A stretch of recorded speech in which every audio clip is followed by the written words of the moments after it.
And good afternoon. We're breaking into programming for an update on Hurricane Dorian this afternoon. We are waiting for Georgia's Governor Brian Kemp to give an update on the hurricane. But before we get to him, we're here with Isaac Williams, and we want to chat, of course, about Dorian's latest track. I know we were looking at where it's at right now, and we know it's off the coast of Florida.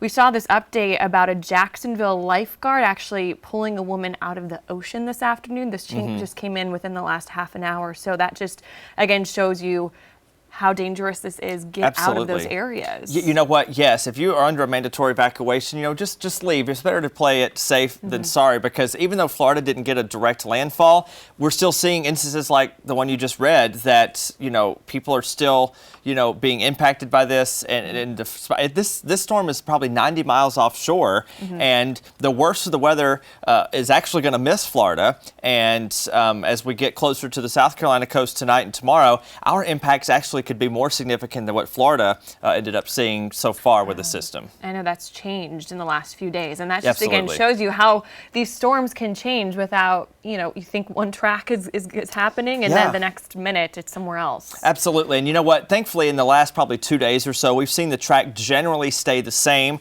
We've seen some shifts every now and then, and right now we're looking at a track probably about 20 miles offshore of South Carolina. So that is something that is still not technically a landfall, but it is passing closer to our coast than Florida's coast. So that's why I mentioned our impact's likely to be a bit more intense than the east coast of Florida. And bringing in, those hurricane winds, the storm surge, which we know is like 4 to 7 feet. Absolutely. And you know what? Some of the high tides are going to be occurring when the system is going to be getting closer to shore. So when you talk about the increasing rain and wind combined with high tides, that's kind of a worst case scenario.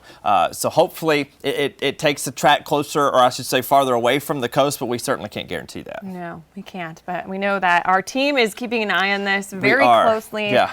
And we'll bring you the latest on Dorian's track and when we get those updates, throughout the day. Basically now we're going to be with you every hour until this system is out of here. So we're going to be bringing you the very latest every hour. And you just want to reiterate, too, that thankfully this is not an upstate issue. But I know a lot of our viewers have plenty of interest down on the coast, families, properties, whatever the case may be.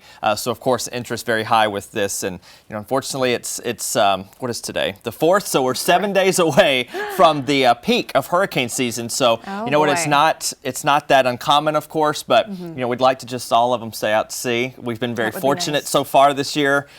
Dorian, of course, causing us some problems. And we are waiting for the press conference in Atlanta, as you can see on your screen next to us, where the Governor Brian Kemp will be giving an update to the state of Georgia regarding Dorian's track. As we know, it continues to move north, impacting, a little bit of that Georgia coast, of course, our Carolina coast as well. We had some live reports yesterday from Tybee Island, Georgia, where we saw that water coming in. Those waves were really rushing, and I'm sure it's looking a whole lot worse even today. Yeah, and conditions probably going to continue to remain pretty dicey for the Georgia coast before they deteriorate more so for the South Carolina coast. So Savannah, Tybee Island, Brunswick, Georgia have been seeing tropical storm force wind gusts all morning, and we've already actually had some trees and blown down in Charleston this morning. I've been watching the National Weather Service feed there, and they've already started to see some damage, and they're nowhere close to the center, relatively speaking, just yet. So that means that, again, this storm is pretty powerful,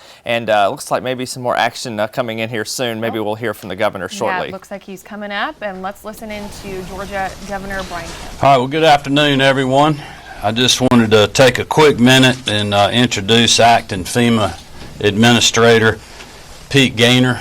Great to have him in Georgia. We appreciate the federal response that we've gotten from FEMA and from the president and the rest of the administration. Quite honestly, it's been stellar, and I'll speak a little bit more to that after the administrator gives you a quick update. Pete, thank you, sir. Welcome to Georgia. Thank you very much. It's a warm welcome.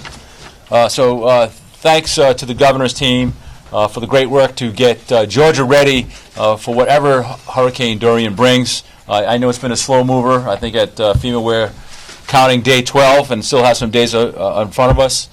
This response, not only in Georgia but across Florida, South Carolina, North Carolina, and probably into Virginia, is a whole-of-government response. Storms like this are locally executed, state-managed, and federally supported. And the most important part is with individuals that are prepared. If all that is working, it really turns into a great response. Dorian moves closer, dangerously close to the Georgia coast through the night, and it's important to stay vigilant and heed the warnings of your local officials. There are tropical storm warnings and hurricane watches posted right now. And just to give you a feel for the kind of response the federal government and its partners has brought to bear, right now about 10,000 federal and National Guard troops activated in 4 states, 40,000 line workers ready to do electrical restoration, 1,250 tractor-trailer loads of food and water from FEMA are pre-positioned. So really a true partnership, and you can't do it without great partners like the state of Georgia. So FEMA and the federal interagency stand ready to support local, state, and tribal governments as they respond to Dorian, and we'd be happy to take some questions. I'm going to go just make a few remarks real quick, and then we'll do questions if that's all right. Again, I just want to thank Pete and his team for being here on the ground with us and for the great collaboration that we've had from the federal level with the state level, and we're doing the same thing at the county level.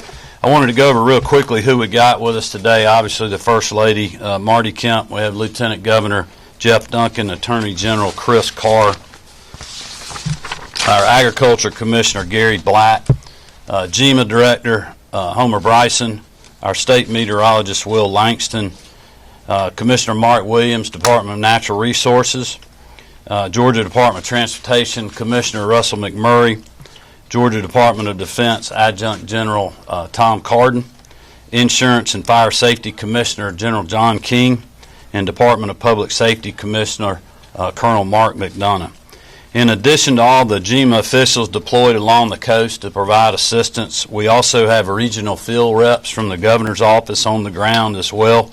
They are there to support GEMA and the locals that are on the ground, giving us feedback as the storm continues to roll into Georgia. As you all know, the National Weather Service latest projections show that Hurricane Dorian nudged slightly west with significant rain bands and strong winds moving into our coastal counties. We're seeing that right now.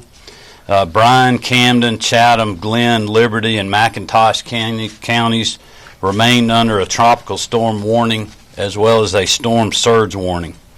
Brantley and East Charlton County as well as Wayne County are now under tropical storm warnings based on the new projections that we have this morning.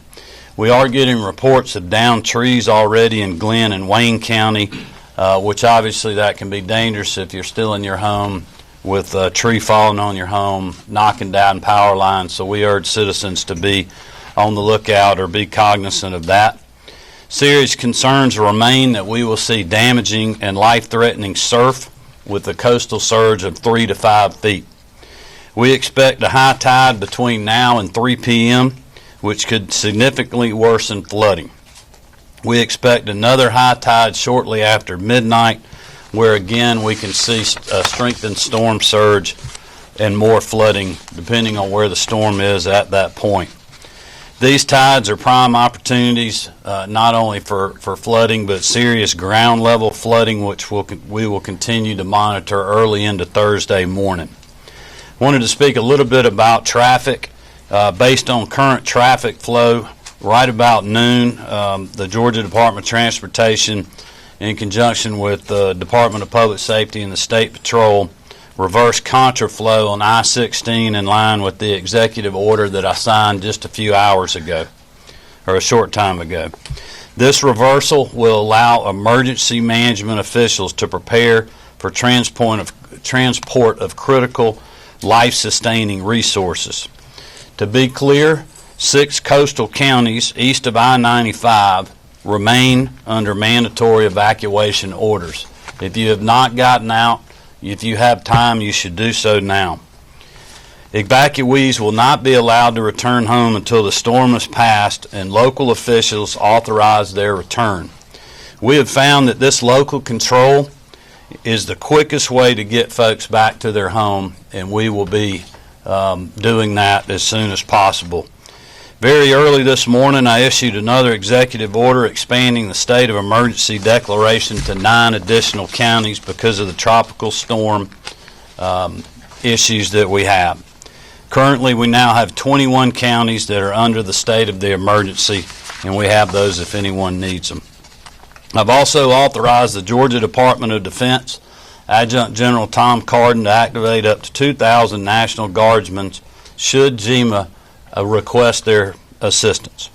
And before I turn it over to GEMA Director Homer Bryson for a quick update, I want you to know that after this briefing, several of the state officials that are standing behind me are available for one-on-one interviews if you have follow-up questions that we can't answer for you here. Lieutenant Governor Jeff Duncan has been working closely with his counterparts in Florida, South Carolina, and other states to coordinate our response and see what our friends and neighbors may need, as well as what our needs are. Attorney General Chris Carr can explain ongoing enforcement efforts to stop price gouging, and he's also been collaborating with Secretary of State Brad Raffensperger to combat charity scams for those that want to help after the storm moves through, which sadly is a very common occurrence in today's world in the wake of a natural disaster. So we urge Georgians to be on the lookout for that.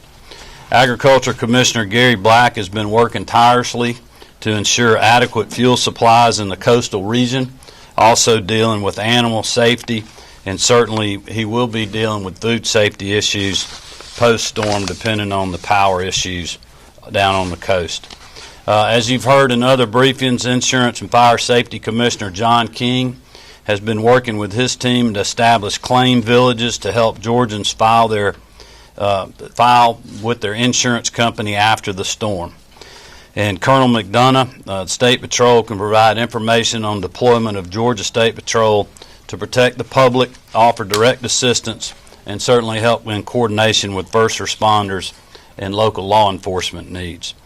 And Marty would be mad at me if I didn't remind you that everyone affected by this storm that needs it, there are several resources there for families who have pets that need to evacuate or still need to do that, including our Georgia State Parks, which Georgia Department of Natural Resources Commissioner Mark Williams oversees, where you're allowed to bring your pet to stay with you at any location free of charge until the storm passes.